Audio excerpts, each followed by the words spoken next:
Welcome back to the Uranium Fever channel. In today's video, we're looking at some amazing future Atomic Shop items from the latest Datamines, featuring a new Raider power armor, Enclave armor paints, new camp objects including lots of Helvetia themed items, but lots more besides. We also have a first visual of the Enclave Master Control. Let's take a closer look.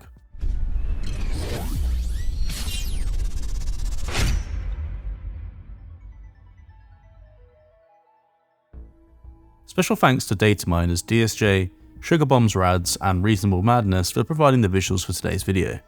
Please give them all a follow, they're linked in the video description. Starting with Helvetia camp objects, we have a new build set and a new prefab. The red painted Helvetia porch set is currently slated to be sold separately, alongside the Helvetia camp kit. It's a very striking new build set, but that isn't all, as a number of separate items are also coming, with a Helvetia display case, Helvetian window canopies, and this Helvetia door.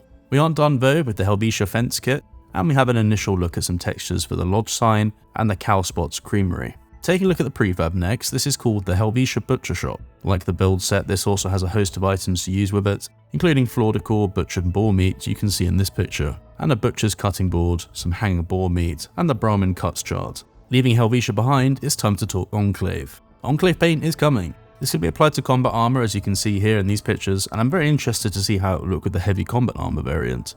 It can also be applied to scout armor, marine, secret service, and robot armors too. Courtesy of DSJ, here's how the secret service textures look when rendered, but it's not just armor slated for it with an Enclave skin for the handmade. There is also a selection of new items that don't have visuals yet. These include an Enclave chassis display frame, support post, stairs, and foundations. And, perhaps most interesting of all, an Enclave Outpost camp kit. We do have an early visual of something titled the Enclave Outpost Master Control, and honestly I'm not exactly sure what this is yet. It might be the chassis display or something else entirely. Up next we have an assortment of future releases, including a caged rabbit. This will actually produce fertilizer similar to the Brahmin, a new light option with the countdown chandelier, and here's some photos of it showing it in the build, and yeah, fairly sure this will be a pre-New Year's release. The mounted Rad Hog features again, as it has a new storefront image. The giant dinosaur is sure to get the attention of passing travelers, hoping to see some storefront soon to see how big this really is. A new arcade game has been Datamines called the Clown Punk Ball Toss. I'm liking the look of this as well, and we can see it set down next to a Wackocomi game in this photo. Up next, we don't have a whole lot to go on currently, but credit to Reasonable Madness for discovering the Slocum's Fat Stack. Also coming to the Atomic Shop, we have the Skulls Fire Pit. A fire pit decked out with animal bones, skulls, and concrete. This looks perfect for Raider and Cultist builds. The Mothman Cultist Wing Clipper outfit has some textures, although no storefronts yet. This next one is one of my favourite new items actually. The Jolly Chimp, or as we know it perhaps the Clapping Cymbal Monkey, is a classic trap from Fallout games, and it looks like we might be able to build our own soon. Small figurines are a theme right now, and that isn't changing with these three. From left to right we have a Grognak wax figure, blue porcelain doll, and Model of the Atom, which also appears to be an Enclave item judging by the logo on the base. There are two more items with no storefronts. We have an Iron Maiden and White Spring Fountain. Not much information available for these currently. We're also getting some new shooting targets with these Mothman targets, and a wooden barrel. The Railroad Water Tower generates dirty water, but it can't be built in a shelter. And that's not all though, as we have a new tall windmill generator. Of course this secret is already out, but we're getting buildable cars. Floor decor with no function. This is called the Hot Rod on Blocks. And that's not all we're getting vehicle wise though, with a new workbench called the Pegasus Machinery Weapons Workbench. A new outfit set looks ready made to work with this, as we're getting this amazing looking mechanic outfit and helmet. A very wasteland looking set. This could easily be mixed and matched with Raider sets to create some cool combinations. But we aren't just getting this outfit though apparently, as we have some early visuals of a matching power armor set, which is also called the Mechanic. I think this looks pretty good, although personally I think there might be too many colours going on here. Still, it's a really unique looking set. There are some more items without storefronts with this Gone Fishin' sign, and a new skin for the ammo scrapbox container. It looks like we might be getting some buildable roller coaster carts from the Nuke Launcher ride, and display your plushies with pride with this new display case. A new backpack skin with the Heirloom Basket backpack. We actually have a first visual of the nuclear test bunker shelter, with this first look at how one of the windows will look. Very excited to learn more about this. Vault-Tec brings you the Therapeutic Sauna, a very futuristic looking item. It's not clear yet whether this will be another hot tub option or perhaps something else entirely. You can leave a mine upon death instead with this Blood Eagle loot bag skin. And speaking of Blood Eagles, we have the stunning Blood Eagle Vertiguard paint, which actually might be my pick of the bunch for new power armor skins. This actually comes with a new paint for the suit and the jetpack. And we already have Storefront, so perhaps it won't be long until we can wear this ourselves. Valentines Day items are up next, and we have a lot to go through. We have 2 new camera mode poses with the Valentine's Day couples pair. Interested to see if these will be available separately or as part of a larger bundle. As there are a lot of Valentine's Day items in this datamine, keeping that theme going, we have a selection of items from the Tunnel of Love.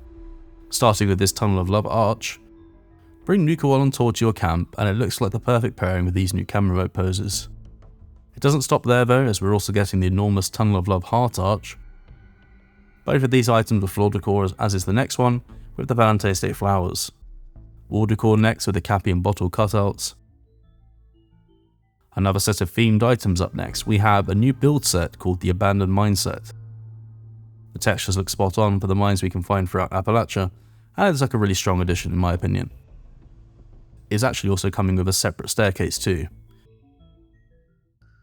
More of the same with the Abandoned Mine wallpaper. This looks quite different than a lot of the previous wallpaper options we've been receiving. As previewed in these images, there is also an accompanying floor texture as well. Again, I think this is a great new option for floor textures, and also here is a first look at the mineshaft stairs. A new year means a new Fasnacht celebration, and that of course means some new masks. With these 4 playing card headpieces with the Jack, King, Queen and Joker. And to close out Atomic Shop releases, we have a selection of new photo frames for all you Wasteland photographers. Pressing pause on the Atomic Shop, it's time to talk about the Daily Ops rewards, because we are getting new rewards. There's not too many visuals yet, but we do have a few to go through. The big set of new rewards, I think, are pieces for the Alien Power Armour. Now, a red version of this did release as a Power Armour skin, but this looks like it's actually slated to be a crafted suit. But that's not all though, we are getting some new tubes, and we have a first visual for the Floater Flamer tube, but sadly for the moment that's all the visuals we have to look at. But I have drawn up a list of some of the other rewards we should be receiving, and these include a Tonic Backpack Flare, Floater Freezer and Nasher tubes, a Flatwoods Monster tube, and 2 handmade skins for the Hot Rod and Intergalactic Handmade. And that last one is interesting, and I'm hoping that it's actually a skin that drastically changes the weapon's appearance. For the Atomic Shop, we also have a list of items with no visuals yet, and this includes the Meat Locker, which will reduce food and drink spoilage, Market Shelves display case, and the Free States are slated to get some love soon, with a guard post and weapon skins for the Minigun, Screaming Eagle, 10mm, Double Barrel Shotgun, Combat Knife, Flamer, and a Perimeter Wall Suite. But the other factions are also getting a little bit of love with some new skins.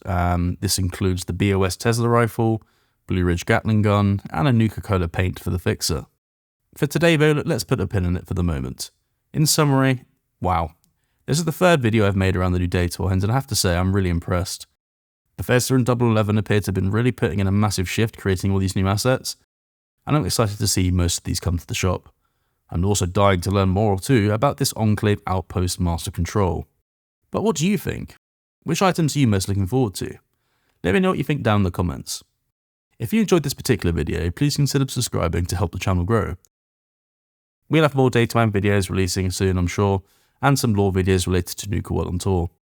But with that said, I am off. Thank you for watching, and we'll see you in the next one.